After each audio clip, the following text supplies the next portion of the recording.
Hi everyone, welcome back to the Voice of Dr. Yin.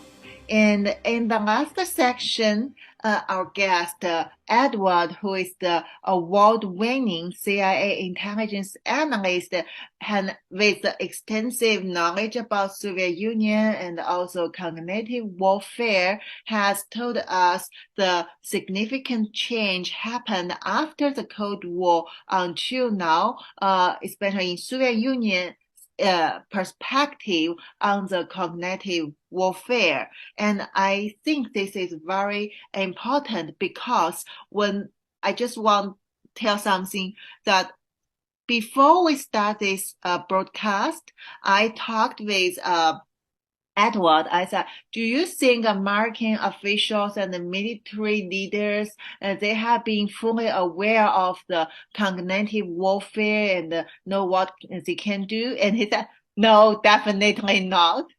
So considering we are already, basically China and Russia has already launched this kind of attacks using this kind of strategies in the cognitive warfare against America. I even can't believe that American officials or military leaders still are not fully aware of that. So that makes me feel very shocked. And so, Edward, could you explain more to our audience that why American people are still not aware of this, and what do you think is the most important reason cause such lack of understanding and knowledge? Okay, great. Thank you, Dr. Yan, for that question. So let me touch first on your last comments on Xi and Putin. So sure. Xi may be weak and Xi is weak.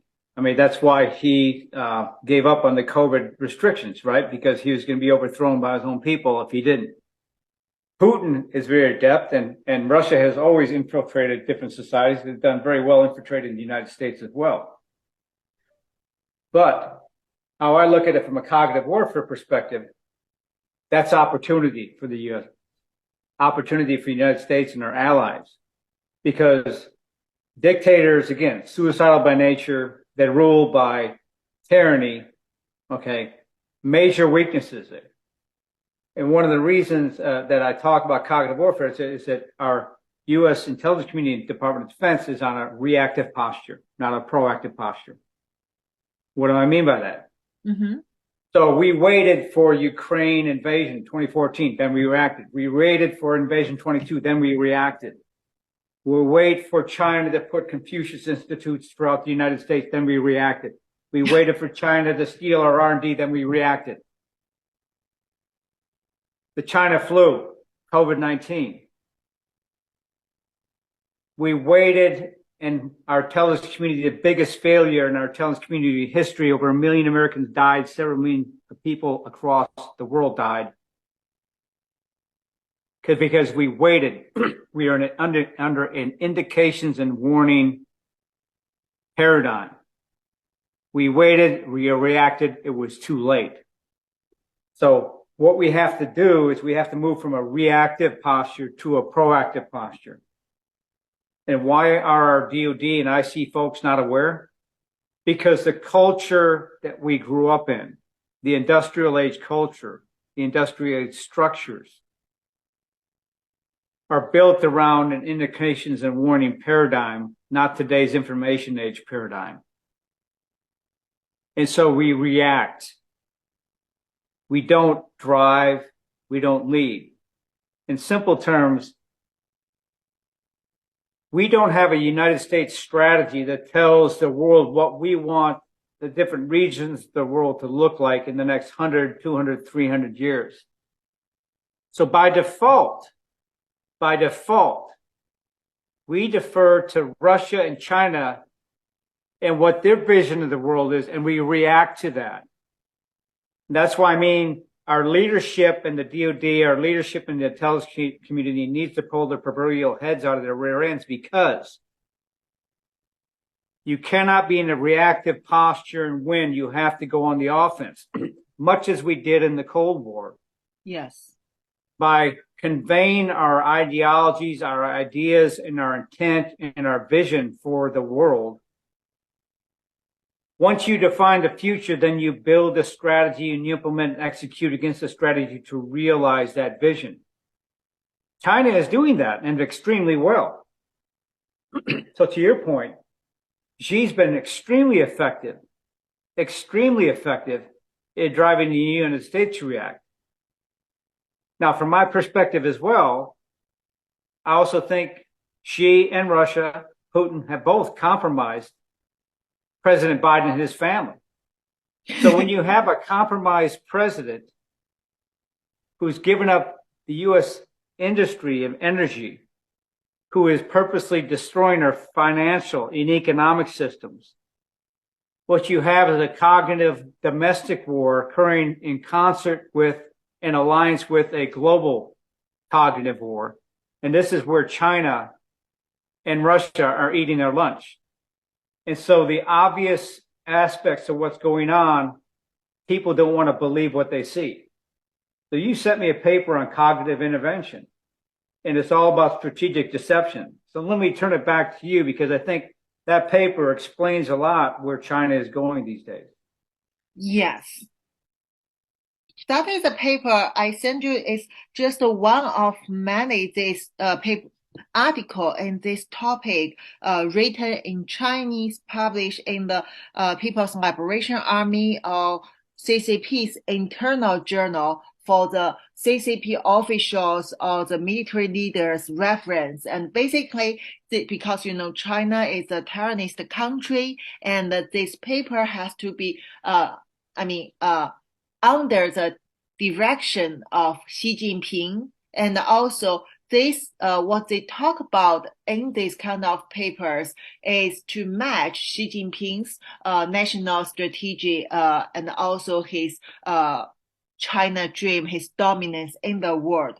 So based on this background, the recent article I sent you is published on the Journal of Intelligence in People's Liberation Army in 2019. And the author is, I have checked, his name is Gao Jinhu, and his military title should be the senior colonel, at least at that time, because he may get promoted now. And he is an expert in CCP's recognitive war. I have a dozen of articles written by him and his teams. He belongs to the International Studies College of National University of Defense Technology in Nanjing. And in this article, because I know it will be difficult for you to read it at this moment, it's basically written in Chinese. So they have summarized their the update and also summarize the latest strategy on the strategic deception. And because they believe that the best way to win the cognitive war is to make the things expand in the enemy or in the target's life. So basically that is from the people around you, from the everything you experience, this kind of deception everywhere, because they believe this can shape your understanding of the society, can also interfere your cognition, can change your decision when you face to certain problem. So that's why they're talking about it's already beyond what they can be used in the war. Actually, it is expand to every aspect in people's life, from like intelligence, diplomatic, foreign affairs, and also propaganda. All like this, they are talking about the strategic expansion is the best thing is to make the target to accept the self-deception.